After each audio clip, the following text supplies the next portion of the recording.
साबिक फौजियों की नुमाइंदा तंजीम शासकीय पुनर्नियुक्त माजी सैनिक संगठन महाराष्ट्र का सालाना प्रोग्राम महावीर चौक पर मुनक्किद हुआ। हुकूमत के मुख्तलिफ महकमों में मुख्तलिफ मुलाजिमतों पर बरसर खिदमत साबिक फौजियों को बहुत सारे मसाइल दरपेश हैं। इन्हीं मसाइल को उजागर करने और इनकी यकसुई के लिए जिद्दोजहद करने की गर्ज से ये तंजीम कायम की गई है, जो रियासत भर में 6 डिवीजनों में काम करती है। इनमें से नांदेड़ भी एक डिवीजन है, जिसमें 4 अजला शामिल हैं। नांदेड़ का सालाना जलसा डिवीजन के सदर हयून पठान की जेर निजामत और संगठन के रियासती सदर चंद्रशेखर आलेवार की जेर सदारत मुनक्किद हुआ। इस प्रोग्राम में रियासती सेक्रेटरी प्रकाश कुलकर्णी, खाजिन संजय महाजन, सुधाकर तखेत, उषा रामपुरे और रुस्तम जी ने बतौर मेहमान खुसूसी शिरकत की। आले गांवकर ने शमा जलाकर कन्वेंशन का इफ्तिताह किया। प्रोग्राम की इब्तिदा में तमाम मेहमानान व जिम्मेदारान का गुलदस्ते देकर इस्तकबाल किया गया। इसके बाद पाकिस्तानी फायरिंग में शहीद होने वाले फौजियों की याद में 1 मिनट की खामोशी रखी गई। इफ्तिताही कलिमात पेश करते हुए कमलाकर ने माजी सैनिक संगठन के क़याम और इसके अगराज व मकासिद पर रोशनी डाली।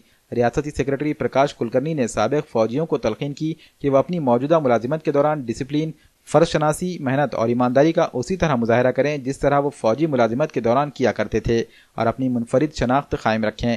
इन्होंने अपने हुकूक को हासिल करने के लिए मुत्तहदा जिद्दोजहद पर जोर दिया। संजय महाजन ने संगठन के आइडियल मेंबर की खुसूसियात पर भी रोशनी डाली। संगठन के सदर चंद्रशेखर आले गांवकर ने अपने सदारती खिताब में संगठन की रियासतगीर कारकर्दगी और अज़ाइम पर रोशनी डाली।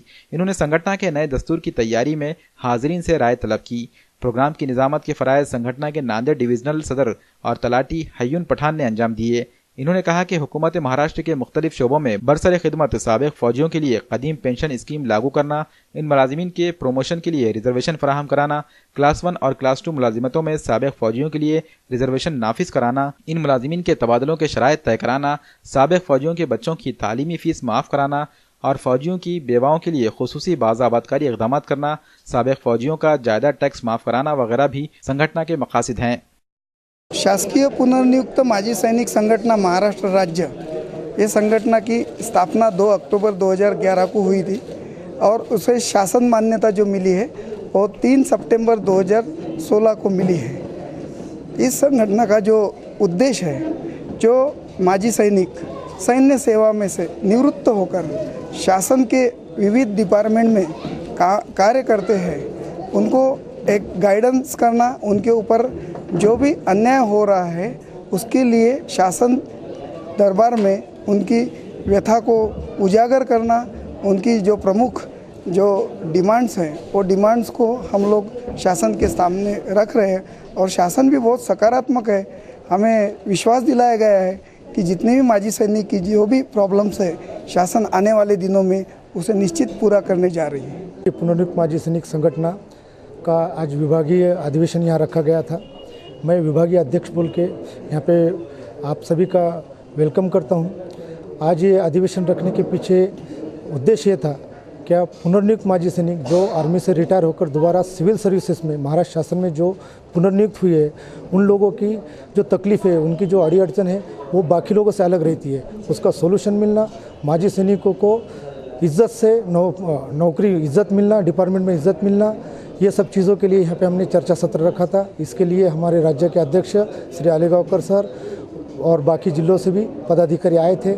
आज काफ़ी अच्छा चर्चा सत्र हुआ और सेकंड सेशन में भी चर्चा सत्र होगा। इसके अंदर आने वाली अड़ी अड़चनी उसमें 2-3 चीज़ें हैं, जैसे कि पदोन्नति में प्रमोशन, जैसे हम आते हमको 10-12 साल ही नौकरी मिलती, उसके अंदर हमारे प्रमोशन के चांसेस बहुत कम होते हैं बाकी लोगों के कंपेयरली। तो एक सैनिक को, एक आम आदमी का, आम जो कार्यरत जो अपने आदमी है, कर्मचारी है, उसके लेवल में हमको काम करना पड़ता है, जिससे सैनिकों का मनोबल थोड़ा सा लूज़ होता है।